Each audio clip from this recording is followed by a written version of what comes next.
بسم اللہ الرحمن الرحیم۔ السلام علیکم ورحمۃ اللہ وبرکاتہ۔ ہم بستری جمعرات کو کیوں ضروری ہے؟ حضرت عائشہ صدیقہ رضی اللہ عنہا نے عرض کیا، یا رسول اللہ صلی اللہ علیہ وآلہ وسلم، عورتوں کو تو بہت سا ثواب مل گیا ہے، مردوں کے بارے میں بھی ارشاد فرمائیے۔ یہ سن کر نبی پاک صلی اللہ علیہ وآلہ وسلم مسکرائے اور فرمایا، مرد اپنی عورت کا ہاتھ پکڑ کر مانوس کرتا ہے تو اس کے لیے ایک نیکی لکھی جاتی ہے۔ جو مرد پیار سے اپنی بیوی کے گلے میں ہاتھ ڈالتا ہے تو اس کے ہاتھ میں 10 نیکیاں لکھی جاتی ہیں۔ جب وہ اپنی بیوی سے مباشرت کرتا ہے تو دنیا ما فیہا سے افضل ہوتا ہے۔ جب غسل کرتا ہے تو بدن کے جس بال پر سے پانی گزرتا ہے اس کے لیے ہر بال کے بدلے میں ایک نیکی لکھی جاتی ہے، اور ایک گناہ معاف ہو جاتا ہے، اور ایک درجہ بلند کر دیا جاتا ہے۔ اور غسل کرنے کے عوض میں جو چیز دی جاتی ہے وہ دنیا و ما فیہا سے بہتر ہوتی ہے۔ اور بے شک اللہ تعالیٰ اس پر فخر کرتا ہے اور فرشتوں سے کہتا ہے کہ میرے بندے کی طرف دیکھو کہ ایسی سرد رات میں غسل جنابت کے لیے اٹھا ہے اور اس بات پر یقین رکھتا ہے کہ میں اس کا رب ہوں۔ تم اس بات پر گواہ رہو کہ میں نے اس کو بخش دیا۔ جمعرات اور جمعہ کو ہم بستری اور غسل کرنے کی ترغیب اس لیے دی گئی ہے کیونکہ مردوں کو نماز جمعہ کی ادائیگی کے لیے جامع مسجد جانا ہوتا ہے، تاکہ آتے جاتے کہیں نظر پڑنے سے طبیعت میں کسی قسم کی پراگندی پیدا نہ ہو، اور خواہش نفس سے اطمینان ہونے کے سبب نماز اور خطبہ میں دل جمعی حاصل ہو جائے۔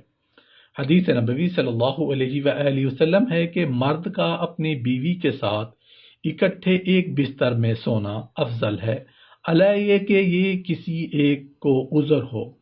اس لیے کہ مقصد ہم بستری کرنا نہیں، بلکہ مقصد بیوی کے دل کو خوش کرنا ہے۔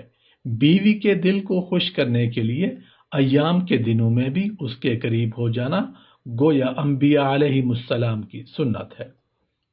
بیوی سے ہم بستری یعنی جماع کے لیے دن کی بنسبت رات کا وقت زیادہ اچھا ہے، اور اسلامی مہینوں کے اعتبار سے پہلی اور 15ویں اور آخری رات کے علاوہ بقیہ راتوں میں ہم بستری کرنا چاہیے، کیونکہ روایات سے معلوم ہوتا ہے کہ ان 3 راتوں میں شیاطین زمین پر زیادہ پھیلتے ہیں، اور ہفتہ کے اعتبار سے جمعہ کی شب میں بعض فقہا نے جماع یعنی ہم بستری کو مستحب لکھا ہے، اور شب میں بھی شروع حصہ کی بنسبت شب کا آخری حصہ زیادہ مناسب ہے کہ رات کے ابتدائی حصوں میں سو لیا جائے تاکہ دن بھر کی تھکن سے راحت ملے اور مکمل سکون حاصل ہو۔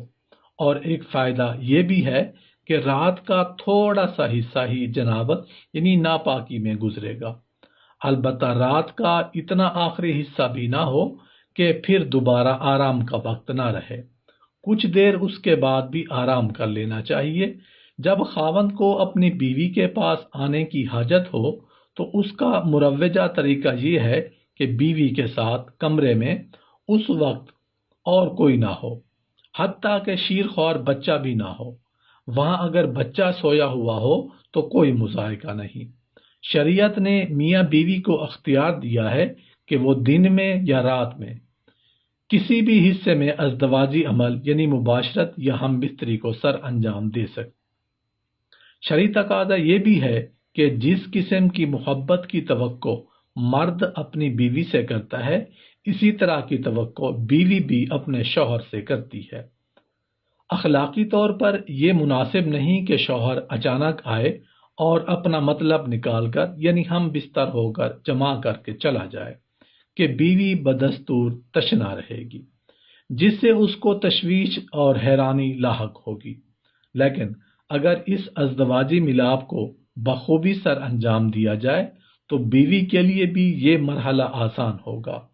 خاوند کو چاہیے کہ جب وہ اپنی ضرورت پوری کر لے تو بیوی کے پاس سے فوراً نہ ہٹے، کیونکہ اس سے بھی بیوی کو تشویش لاحق ہوتی ہے، بلکہ مرد اس کے بعد بیوی کے ساتھ تا دیر موجود رہے تاکہ یہ یقین ہو جائے کہ بیوی کی حاجت بھی پوری ہو چکی ہے۔ ازدواجی عمل کو پر لطف اور کارآمد بنانے کا مقصد عورت کے ساتھ نیکی اور احسان ہے، اور خیر اور احسان کا یہ عمل شوہر ہی کر سکتا ہے، کوئی اور کیوں کرے گا؟ اس لیے شوہر کو چاہیے کہ اپنی سی ہر ممکن کوشش کرے کہ بیوی بھی لطف زوجیت حاصل کر چکی ہے۔